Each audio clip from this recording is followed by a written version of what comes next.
Hello guys, welcome here. आज हम सीखेंगे कि सपोर्ट एंड रेजिस्टेंस होते क्या है बेसिकली, एंड हम उसे रनिंग मार्केट में अप्लाई करके हम अपना ट्रेड जो है कहाँ पे एग्जीक्यूट कर सकते हैं जब कोई प्राइस रेजिस्टेंस या फिर सपोर्ट को ब्रेक करती है। ओके, तो हम सबसे पहले अपना कंसेप्ट बेसिक से स्टार्ट करेंगे।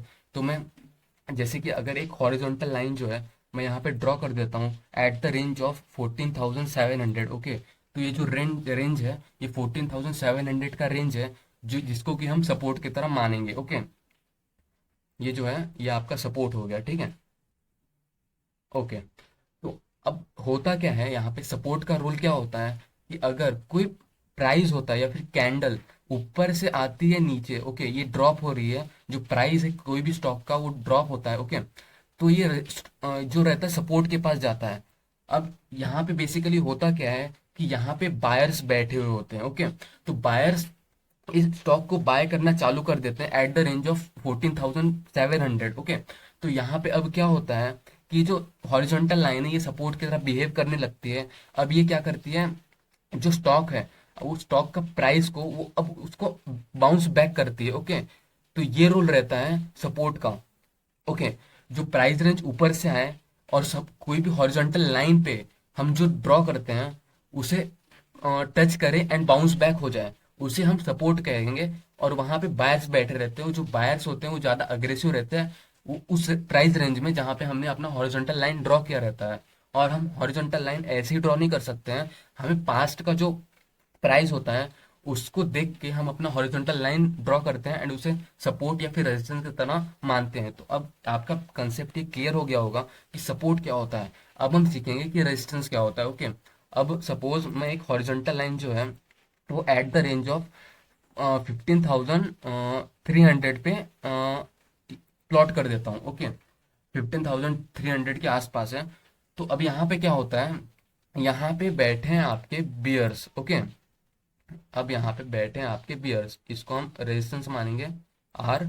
ओके, अब यहाँ पे आपके बियर्स बैठे हैं, अब ये चाहते हैं कि जो ये प्राइस है ये 15,300 के ऊपर ना जाए। तो अब यहाँ पे क्या होता है, जो यहाँ पे बायर्स ने बाय किया होता है, अब यहाँ पे वो चाहते हैं कि ये प्राइस नीचे आ जाए। ओके, तो अब यहाँ पे बियर्स क्या करते हैं कि यहाँ पे जो उनका ऑर्डर जिन्होंने अपने पहले बाय किए होते हैं वो सेल करना चालू कर देते हैं। ओके, तो अब यहाँ पे ये होता है कि सेल करने की वजह से, ओके, जो उन्होंने पहले ऑर्डर बाय किया था अब यहाँ पे रेजिस्टेंस पे 15,300 पे जब उन्होंने सेल कर दिया तो जो प्राइस है वो हेवीली ड्रॉप होने लगा। अब यहाँ पे क्या हुआ कि ड्रॉप होने की वजह से जो प्राइस था वो फिर से जो होता है, जो हमारा पहले का लेवल था 14,700 वहां पे पहुंच जाता है। तो अब फिर से यहाँ पे जो बायर्स होते हैं वो काफी ज्यादा स्ट्रांग रहते हैं। तो यहाँ पे आपके कौन बैठे हैं, बायर्स बैठे हैं। ओके, तो यहाँ पे बायर्स बैठे होने की वजह से ये जो प्राइस है, ये जो स्टॉक है, ये फिर से ऊपर के लिए पुल बैक होता है। ये किसकी वजह से हुआ, ये बायर्स के जो स्टॉक्स है या फिर उस प्राइस रेंज पे बाय करने की वजह से ये जो प्राइस है ये ऊपर गया। ओके, तो ये सपोर्ट का ये काम होता है कि ऊपर से कोई भी प्राइस आए, देन वो वहां पे बायर्स बैठे होते हैं, वो बायर्स जो होते हैं वो अपना ऑर्डर प्लेस करते हैं और ऑर्डर प्लेस करने की वजह से प्राइस जो रहता है वो अपवर्ड की तरफ मूव करता है। अब ये फिर से ऊपर जाता है एट द रेंज ऑफ 15,300। अब यहाँ पे फिर से जो सेलर्स सेलर्स बोले या फिर बियर्स बोले वो बैठे हुए होते हैं। ओके, यहाँ पे बियर्स बैठे हुए हैं। ओके, ओके, तो अब ये फिर से जो अपना ऑर्डर जो पहले बाय किए हुए होते हैं वो सेल करना चालू कर देते हैं। तो यहाँ पे क्या होता है कि जो प्राइस होता है वो ड्रास्टिकली नीचे गिरने लगता है। ओके, फिर से गया, फिर से ये जो 14,700 पे फिर से जो इसका जो प्राइस होता है वो फिर से आ जाता है। फिर से यहाँ पे जो बायर्स होते हैं वो बैठे रहते हैं, यहाँ पे फिर से वो बाय करते हैं, देन फिर से ये ऊपर जाता है। और एक टाइम ऐसा आता है कि जो 15,300 का जो लेवल रहता है वो क्रॉस हो जाता है। क्यों, क्योंकि यहाँ पे जो बायर्स होते हैं वो काफी ज्यादा अग्रेसिव होते हैं एंड जो बियर्स होते हैं वो उनका जो स्ट्रेंथ होता है वो धीरे धीरे कमजोर होने लगता है। तो अब यहाँ पे होता क्या है कि जो बायर्स होते हैं वो उनका जो स्ट्रेंथ है वो ज्यादा हो गया, ठीक है। जो बियर्स थे वो धीरे धीरे जो है वो अब बुल्स की तरफ शिफ्ट होने लगे। उसके वजह से जो प्राइस होता है वो 15,300 को क्रॉस कर देता है। तो अब क्या होता है ये क्रॉस कर दिया, देन क्रॉस करने के बाद में हमें अपना जो ट्रेड होता है वो कहाँ पे एग्जीक्यूट करना चाहिए, ठीक है। तो जब भी कोई भी प्राइस किसी भी रेजिस्टेंस या फिर सपोर्ट को क्रॉस करती है, देन कुछ समय बाद 5 से 10 मिनट बाद जो कैंडल्स होती हैं वो रिट्रेसमेंट के लिए जाती हैं, ओके, रिटेस्ट के लिए जाती हैं। अब मैंने लास्ट वाली वीडियो में आपको कंसेप्ट जो था वो बहुत ही इजीली क्लियर किया था कि हम हमें जो अपना ट्रेड रहता है वो कहाँ पे एग्जीक्यूट करना पड़ता है। हमें अपना ट्रेड तभी एग्जीक्यूट करना पड़ता है जब कोई सपोर्ट रेजिस्टेंस ब्रेक हो और देन फिर वो रिटेस्ट के लिए जाए, देन फिर वो पुल बैक लेके अपना जो नेक लाइन रहता है वो तोड़ दे। ओके, तो हम यहाँ पे अपना नेक लाइन ड्रॉ करेंगे, फिर से एक हॉरिजॉन्टल लाइन ड्रॉ करेंगे, ठीक है। यहाँ पे अपना हॉरिजॉन्टल लाइन ड्रॉ कर दिया, कहाँ पे ड्रॉ किया, जब वो रिट्रेसमेंट के लिए जो हमारा प्राइस था वो जाने लगा, रिट्रेसमेंट के लिए कहाँ से प्राइस जाने लगा, 15,394 से वो रिट्रेसमेंट के लिए जाने लगा, कहाँ पे, हमारा पहले वाले रेजिस्टेंस के पास में। अब 15,300 का जो लेवल था वो हमारा रेजिस्टेंस की तरह बिहेव कर रहा था पहले, ओके। अब क्या होता है, जब कोई भी कैंडल रेजिस्टेंस को क्रॉस कर देती है, ओके, जब वो फिर जो प्राइस रहता है फिर वो उस रेजिस्टेंस के पास जाता है, तो अब वो रेजिस्टेंस नहीं रहता है, अब वो सपोर्ट की तरह बिहेव करने लगता है। तो अब क्या होता है यहाँ पे, जो पहले ये रेजिस्टेंस था, ये जो हॉरिजॉन्टल लाइन था वो रेजिस्टेंस की तरह बिहेव कर रहा था, देन अब वो सपोर्ट की तरह बिहेव करने लगता है। एंड देन यहाँ पे फिर से जो बायर्स होते हैं वो बायर्स अग्रेसिव हो जाते हैं, एंड फिर से यहाँ पे जो प्राइस रहता है वो एकदम हाई पिक अपना अचीव करता है, और यहाँ पे जो हमारा प्राइस रहता है वो अपना फिर से हाई पिक जो रहता है गेन करता है। तो अब ये जो प्राइस रहता है वो 15,900 तक के चला गया, ओके। तो आई होप कि आपको ये कंसेप्ट क्लियर हो गया होगा कि सपोर्ट क्या होता है एंड रेजिस्टेंस क्या होता है। अब हम इसे लाइव मार्केट या फिर निफ्टी के चार्ट पे देखेंगे कि सपोर्ट एंड रेजिस्टेंस कैसे बिहेव करते हैं, ओके। तो सबसे पहले मैं ये सारी ड्राइंग जो रहता है रिमूव कर दूंगा, ओके। तो अब हम डायरेक्टली चलेंगे चार्ट पे और हम देखेंगे कि ये जो सपोर्ट एंड रेजिस्टेंस रहता है वो चार्ट पे कैसे बिहेव करता है।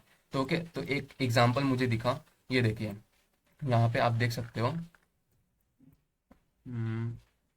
ओके, ये देखिए, हमें ये दिख रहा है कि सपोर्ट कहाँ पे है। अब आप देख के ही पता लगा सकते हो कि ये सपोर्ट हमारा कहाँ पे है। तो हमारा जो सपोर्ट है वो एट द लेवल ऑफ एक हॉरिजॉन्टल लाइन हम ड्रॉ करेंगे, जो हमारा सपोर्ट है वो 15,200 पे है, आप देख सकते हो। यहाँ से क्या हो रहा है, मार्केट जो है वो प्राइस नीचे आ रहा है, नीचे आ रहा है। अब उसने पुल बैक लिया, पुल बैक कहाँ से लिया, at the range of 15,200, okay. कहाँ से पुल बैक लिया उसने, 15,200 से। ये देखिए 15,200 से उसने अपना जो प्राइस था वो पुल बैक लिया, देन कहाँ तक के गया, हमें देखने को मिल रहा है कि जो प्राइस है वो यहाँ यहाँ तक गया। लेट मी ड्रॉ, जो हमारा प्राइस है वो 15,382 तक गया। यहाँ पे भी लेवल कर देता हूँ ताकि आपको क्लियरली समझ में आए, ओके। सो यस, जो हमारा प्राइस था वो बाउंस बैक होके सपोर्ट से कहाँ तक के गया, 15,382 तक गया, ओके। अब आप ये बताओ कि सपोर्ट क्या है, रेजिस्टेंस क्या है। अब जो हमारा ये नीचे का जो लेवल है वो सपोर्ट है, ओके। ये हमारा जो है यहाँ पे सपोर्ट है, यहाँ पे कौन बैठे हुए हैं, यहाँ पे बैठे हुए हैं हमारे बायर्स, ओके। हाँ, अब ये क्या ऊपर वाला जो, क्या ऊपर वाला जो हॉरिजॉन्टल लाइन है वो क्या है हमारा, वो है हमारा रेजिस्टेंस, ओके। यहाँ पे कौन बैठे हुए हैं, सेलर्स या फिर बियर्स। अब आपको क्लियरली समझ में आ रहा है कि जो प्राइस है वो नीचे ऊपर से आया नीचे। अब उसने जो है सपोर्ट लिया कहाँ से, एट द लेवल 15,200 से। अब वो फिर से पुल बैक लिया, वो कहाँ तक के गया, 15,384 तक गया। अब देन फिर से उसने पुल बैक लिया, वो अराउंड यहीं कहीं से पुल बैक लिया, आसपास 10 to 15 पॉइंट ऊपर नीचे।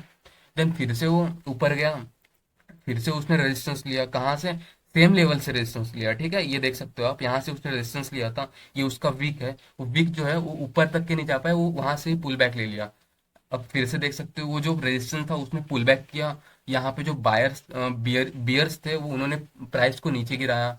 देन आप फिर से देख सकते हो कि जो प्राइस है वो 15,200 तक के आ गया। अब यहाँ पे बायर्स जो थे वो अग्रेसिव हो गए, देन फिर से उन्होंने पुल बैक किया, इस प्राइस को ऊपर की तरफ धकाला। फिर ये फिर से जो प्राइस है वो 15,384 तक पहुंचा। अब वो रेजिस्टेंस की तरह बिहेव कर रहा था। देन फिर से यहाँ पे जो बियर्स थे उन्होंने जो प्राइस है वो नीचे धकाला, ठीक है। अब क्या होता है, नेक्स्ट जो मार्केट ओपन होता है, तो नेक्स्ट डे मार्केट ओपन होने के बाद में ये जो प्राइस है, कौन सा price, 15,384, next day gap up opening होने के बाद में ये रेजिस्टेंस लेवल को, हॉरिजॉन्टल लेवल को वो ब्रेक कर देता है। तो हमने ये सीखा था कि जब भी ब्रेकआउट होने के बाद में हमें अपना ट्रेड एग्जीक्यूट करना चाहिए, ओके। तो अब जब सेकेंड डे होता है, सेकेंड डे में डायरेक्टली उसने रेजिस्टेंस लेवल को ब्रेक कर दिया, तो हमें सेकेंड डे डायरेक्टली ये जो सब और फर्स्ट कैंडल है, फर्स्ट कैंडल पे हॉरिजॉन्टल लाइन ड्रॉ करनी पड़ती है। हमने अपना हॉरिजॉन्टल लाइन यहाँ पे ड्रॉ कर दिया फर्स्ट कैंडल पे। अब ये जो मार्केट था यहाँ पे ओपन हुआ, ओके, नीचे गया। देन जब इसने अपना फर्स्ट फर्स्ट कैंडल का हाई तोड़ दिया, तब हमें अपना जो अपना जो ट्रेड रहता है वो एग्जीक्यूट कर देना चाहिए। हाँ, तो आपने ट्रेड कहाँ पे एग्जीक्यूट किया होता है, यहाँ पे। एंड हमारा जो स्टॉप लॉस होता है वो कहाँ पे होता है, रेजिस्टेंस के लेवल पे। आपको कभी भी कोई भी स्टॉप लॉस होता है वो मूविंग एवरेज हो या फिर कोई भी सपोर्ट रेजिस्टेंस हो, एकदम चिपका के नहीं लगाना पड़ता है। सपोर्ट हो तो सपोर्ट के नीचे लगाना पड़ता है, रेजिस्टेंस हो तो रेजिस्टेंस के थोड़ा ऊपर लगाना पड़ता है। अब हमारा जो टारगेट रहेगा वो क्या रहेगा, 1:2 के अराउंड या फिर 1:5 के अराउंड रहेगा। तो हमारा जो रिस्क रिवॉर्ड रेशियो रहता है 1:1.6 का बन गया है। ये बहुत ही अच्छा रिस्क रिवॉर्ड रेशियो है। अगर आप बिगिनर हो तो हमारा जो रिस्क रिवॉर्ड रेशियो रहेगा वो अराउंड 1:1.5 से लेके वो 1:2 तक रहेगा, ओके। तो आपको यहाँ पे अच्छा खासा ट्रेड मिल गया हो, ठीक है। कब मिला, जब रेजिस्टेंस हमारा ब्रेक हो गया, ओके। तो आई होप गाइस आपको जो ये सपोर्ट एंड रेजिस्टेंस का जो कंसेप्ट होगा वो क्लियर हो चुका होगा।